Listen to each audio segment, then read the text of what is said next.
Let's begin our guest, Eniola, who is African Reports journalist. Join us. Eniola, thank you so much for coming on the program. We appreciate it. So let's get straight to the dailies. The Vanguard newspaper is where we start off from, Eniola. ADC Coalition, alliances of displaced politicians. ADC Coalition, alliances of displaced politicians. That's coming from the APC, the presidency. The writers have it that we're undisturbed. APC reacts. I just smiled. It's a gathering of failed politicians. Wiki. Only a formidable coalition can salvage Nigeria. Obi. LP split over 48-hour ultimatum to Obi. PDP politicians leaving party crackers to Wiki cronies dilemma model. And then there's enough to chew on. I leave that to you. Go ahead. Well, were you expecting the APC or the presidency to hail this new coalition? Definitely they're not going to do that.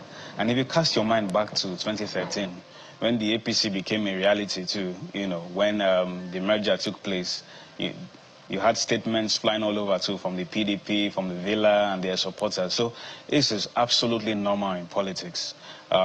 Just yesterday too, I saw Nyesom Wike, Hoyle put a press conference together where he addressed the whole coalition thing, dismissed them, that they're nobodies and all that. In politics, that's how it's usually done. When your allies, people who were from your fold, when they defect, you play down the effect of their defection, saying, oh, they're just spent forces, they are no longer relevant in politics. But when those same people come back to your party, then you issue statements eulogizing them, saying that, oh, these people, they are the ones who control structures here and there. So it's very normal in politics. And it just shows that, look, 2027 has started fully. If the presidential villa is issuing this sort of statements, 15 to 17 months to election, then you can be sure that, governance is gradually taking the backseat and, politics now is in full gear. Talking about that coalition, I think we still have to see the caliber of people that are willing to join, because so far, none of the 36 governors has expressed interest to join. Alex Otti, who is the only governor with the Labour Party, has said he is not leaving. Adeleke has said he's not going to leave PDP as well. So this shows a stark difference between what happened in 2013, when you had about some 15 governors, joining the APC, collapsing their structures and the legacy parties of ANPP, APC, faction of ABGA, and then later on 5 rebel governors from the PDP. So we don't really know how far this coalition is going to go. It all depends on the caliber of people they're able to attract over time. So just before we leave the Vanguard, just by the side of the Vanguard, before we leave the Vanguard, there's on page 12, it says, Wike declares end to Rivers crisis. What crossed my mind was, as what? But you cannot dismiss his influence. Nobody can doubt that. But we want an end to that crisis. And, well, they've said the governor surrendered, they say it's a reconciliation, whatever it is at the end of the day. In future, we're going to probe all of this and see where the balls were actually dropped. And the concern is always to the effect of the issue of godfatherism in politics. It's a factor that has distorted politics for a very, very long time, especially places like Rivers State. It's history. No time has the successor and predecessor that have ever been in good books. And it gets worse by the day. Eniola? The governor of Rivers State is a very, very, very powerful position, because after Lagos State, Rivers is the second wealthiest country in Nigeria. And you have a lot of oil companies and oil assets in Rivers State. So that state is very, very, very strategic. And that's why you see that almost every former governor of Rivers State has contested for the presidency. All the league, board form was contesting and then stepped down at the last minute. Amici contested in 2023 or 2022 primaries. Wike also contested. So that shows you the kind of influence that that state has. If you watched Wike's press conference yesterday, he was asked specifically, what are the terms of the reconciliation? And he said, no, he's not going to reveal it. Because everyone knows that it's at a disadvantage to Fubara. Last week, Governor Fubara actually addressed some of his supporters where he said, look, if you have local government aspirations, it's time to put it aside. That Wike is now fully in charge. That was what he was saying, essentially. So Wike was the one who came out victorious in this. He got all the benefits. Fubara gets nothing. And if all the reports we are seeing are true, is that Fubara is going to be a one-term governor. All his allies who joined him in opposing Wike, they are all done politically. They have to step down. Well, they're not holding any positions anymore. So this is a 100% victory for Wike. What we don't know now is what's going to happen in that next election, because if Fubara is not going to contest, that means there's an opportunity for an opposition, because politics, and generally, yes, politics abhors a vacuum. Especially in liberal democracies, there has to be some sort of opposition. So if Fubara and Wike are on the same page, that means there has to be, an opposition. And if that opposition, because what we had before was that, Wike was controlling both the APC and the PDP in that state. So that means there's really no opposition. So now there's an opportunity for a real opposition to emerge. And that's a threat for them. It was better having it the other way, but now that Fubara is out of the way so early, if Amechi is able to play his game very, very well and rally opposition properly in Rivers State, we could see an upset there. Back to you. I don't know if you heard me well. Interesting viewpoints there, Niola. And, perhaps for me, what is more important is what you said about interference in governance, which seems to be taking the back seat. How do we get, back focusing on governance? That's the more important question, and I believe it's for all of us. But let's take a look at The Guardian. I like the way The Guardian captions or defines this coalition, if you like. Look at it. And even the picture is quite telling as well. 2027, and there you see APC, a hand, tagged APC holding a rope, and another holding the other end of the rope, tagged coalition. Illusion of harmony when politicians unite in power pursuit. Sans governance. Big story is found on pages 4 and 5.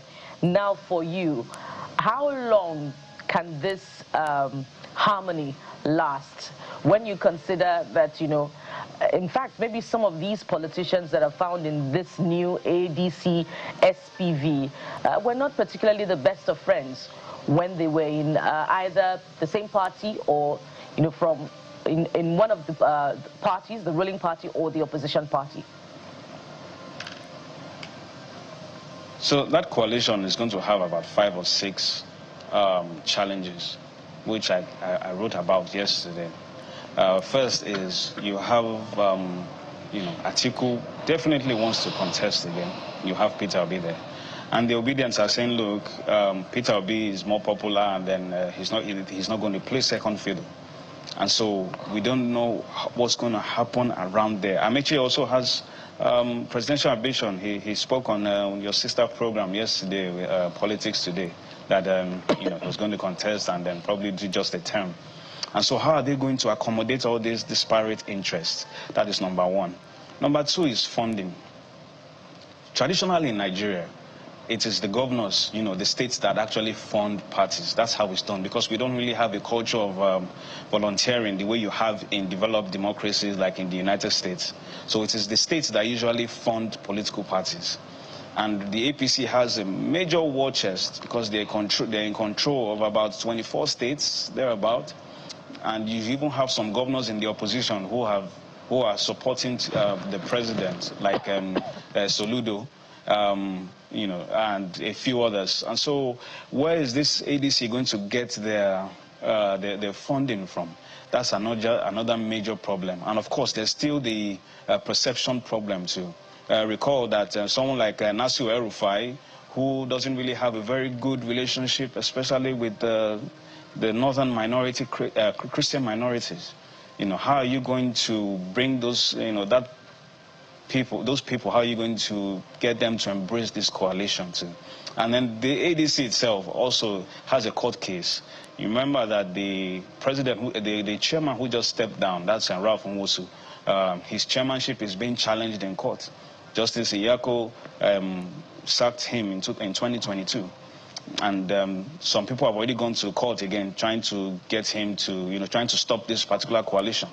And so if the court rules that Nwosu was not the chairman when he handed over to the former Senate President David Mark, as the interim chairman, then you're still going to see more problems taking place. So they have so many hurdles to cross. And of course, there's the Bola Tinubu factor, a man who has never lost an election in his life, a man who people credit for, bringing down the PDP after 16 years of in power. So a lot is going on there, and they have, the odds stacked up against them.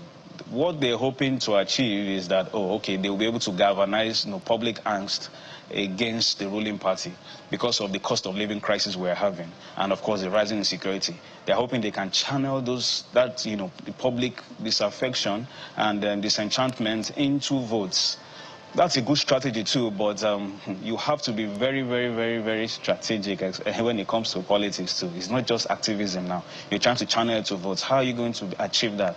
So it's a lot. We'll see how it goes. Elections are still over a year away, but from the primaries, which is going to be maybe by April, May next year, we'll know the direction where things are going to go from there. Whew, very interesting. Big story from the Guardian.